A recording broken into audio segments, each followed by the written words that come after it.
Hello everyone.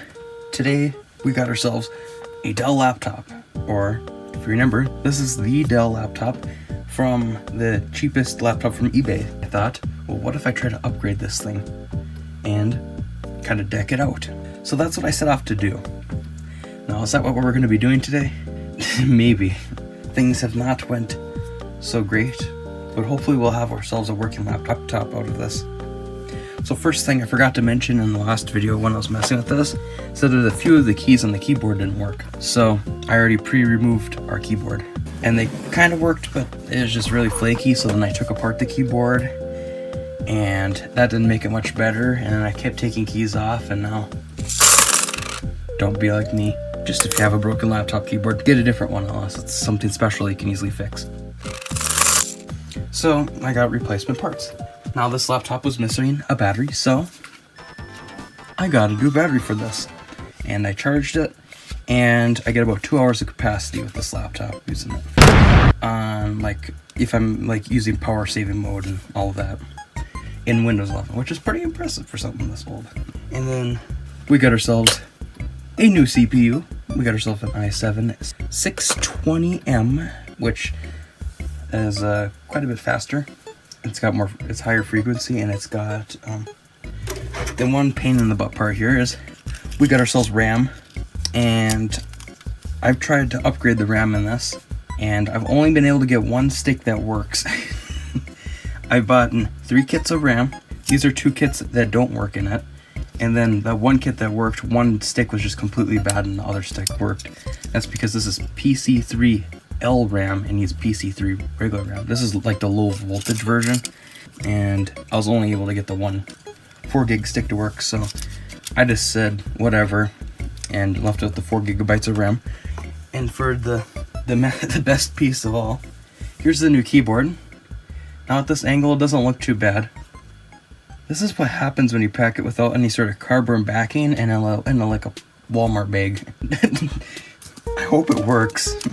I mean, all the buttons work. It just needs a little bit of percussive maintenance to make this work. But all the keys here still work, and the quality bend. And hopefully I'll have more keys that work than the other one. But I can bend this back. That'll be easy.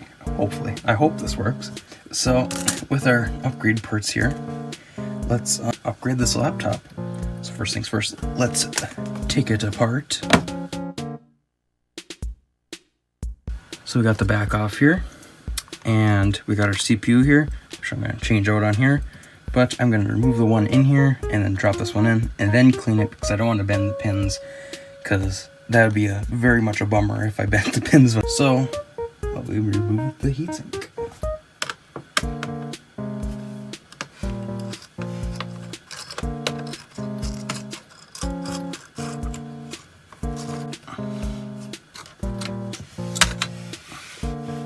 Alright, heat sink is being removed. Oh, well, screws not all the way out.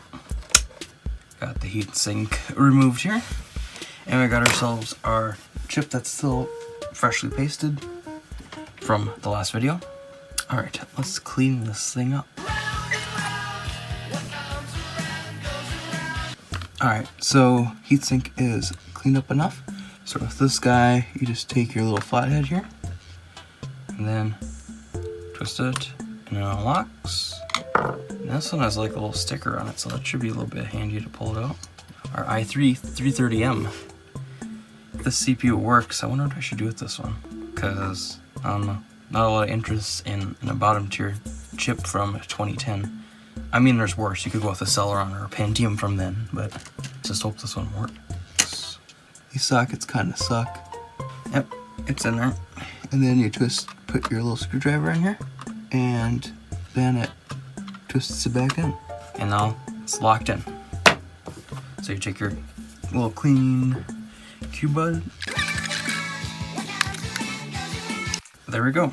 It's cleaned up enough. There's a little bit left, but that's not really critical to get all of it on the edges off. It's just as long as the top of the dies are clean. Now I gotta fire on a little bit of thermal paste for this. Here we got some MX4.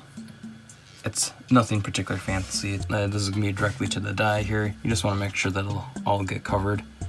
So we'll put a little bit decent amount here. Definitely a bit overkill. But you'd rather go with a little too much than not enough, especially with something like this, because again, it's directly to the die. You want to make sure that the entire die got thermal paste. So we're going to drop our heatsink back on, and we'll drop our fan back in. As you can tell, I lost a screw for the fan. Still just as quiet, so it's downright perfect.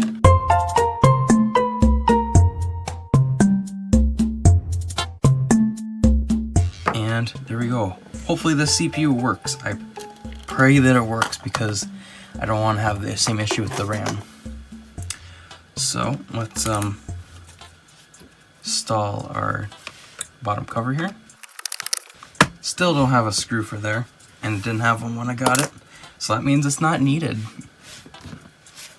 And we got our battery. Let's just fire in the battery. So down here, flip it back over. And since we're here, might as well throw the keyboard in.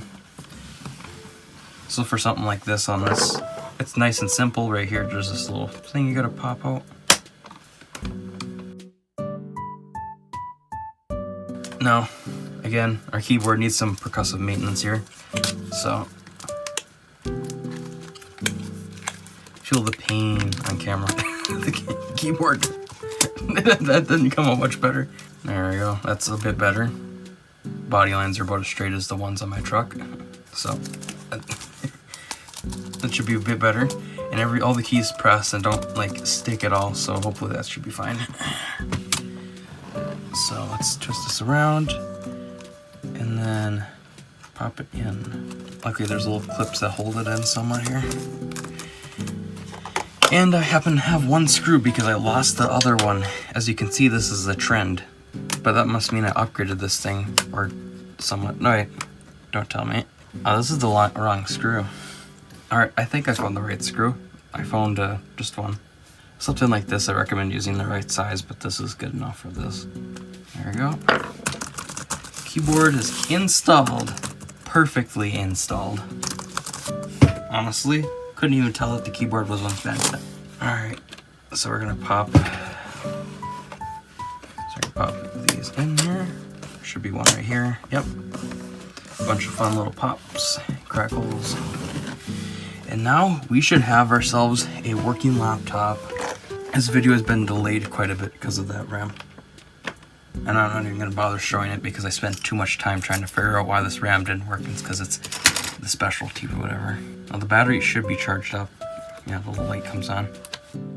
Yes, the CPU works. Alrighty, so keyboard, my password keys work. So let's go to, we're gonna go to Word. I should have Word somewhere here. So let's try typing something. Is it like the fox jumps over the something or over the fence?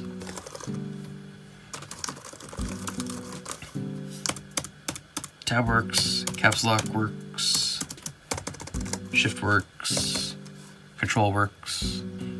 Keyboard is fully functional. And wow, this thing is again a lot faster. Yep, i7 620M. Let's see what it does here at idle. I'm not gonna mess with this. I wanna see where it sits. It drops down to 1%. The other CPU could only bottom out at about 2%. And that's if it was like sitting for a long time and every once in a while it would dunk under. This thing easily sits at 1% usage here at idle, which is a significant improvement. The fan hasn't even really kicked in at all. So it's not putting out nearly as much heat just to function. Even on my watt meter here, which I guess I can't really show you a picture of right now, but it's sitting at about 15 watts comparison to 25 sitting at idle here. This is a lot better. Alright, let's do a quick benchmark here. Let's go CPU Z. So we're going to head to the benchmark here and we're going to stress the CPU. 620 comparison to. So I'm going to take my word for it or whatever, but the original CPU in here got up to 420 when I hit the stress. Here we got Fallout New Vegas here, and usually on this thing I've gotten about 10 FPS. Should have turned on fraps. So we're in menu here, we got 60 FPS. This thing was like hovering around 9 or 10 last time when I went through and tested. It wasn't a lot of frames. I mean, a function, but that's about it. Genuine speed upgrade. Now, one thing I've noticed is that this thing has really good touch rejection, or touchpad rejection. No movage, so I'm gonna need to get a mouse. Alright, to avoid getting copywritten, copyright strike, I turned down the volume. But this is quite a bit better. We're very much bottlenecked by the integrated graphics and the fact that I can hardly see the screen. But 17 FPS going from, what, 12, 13, just by giving it a frequency uplift is quite a bit. And if you really desperately wanted to play this game, but yeah, even stuff like this now plays. Let's go to let's go to Portal. Sitting in the menu here, we're getting 70. Oh, we're getting 17 FPS. This is better. But and again, the fact that the keyboard showed up all being bent up and stuff, and everything's fine. I know this is an old laptop, and old laptops are known for like, or even new laptops, people will talk about how the keyboard's just like suck or whatever.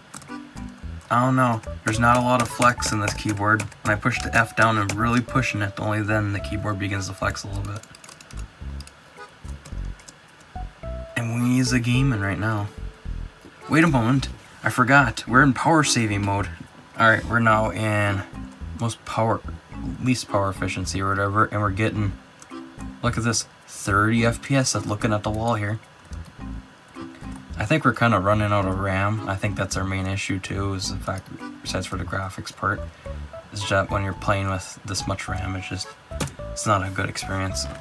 Yeah, 92% usage. We got a little bit left. Just a little bit. Also on here I went through and did some, ran some stuff or whatever I went through and used the Chris Titus script or whatever it's called, right? Or I think that's what it's called. Anyways, I went through and ran some stuff like that in order to make this as light as possible. And this computer has went from being kind of usable to very much usable, like way over just the usable mark. Everything's nice and snappy and smooth. Now you're gonna probably ask, like, what's the point of doing this? Well, this is kind of the point of just the fact that you can upgrade stuff like this and make it usable again, even if it was kind of slow to begin with. There's always upgrades and stuff, and this is like, again, first gen. So imagine if you got a Haswell based laptop or something, or like Sandy Bridge, 3rd or 4th gen there, then that would be like even better yet and a lot more power efficient and stuff than something like this. This is what, Arendelle? Anyways, it's to show that, and I have a video coming up. Potentially, I don't know if it's gonna work out to make it function, but we might be able to use a GPU with this. Imagine how much performance we'll have then when we're sitting at, what, 20% there we said, or 30%? This thing's gonna be ripping. So yeah, thank you for watching. Please like and subscribe. And yeah, thank you.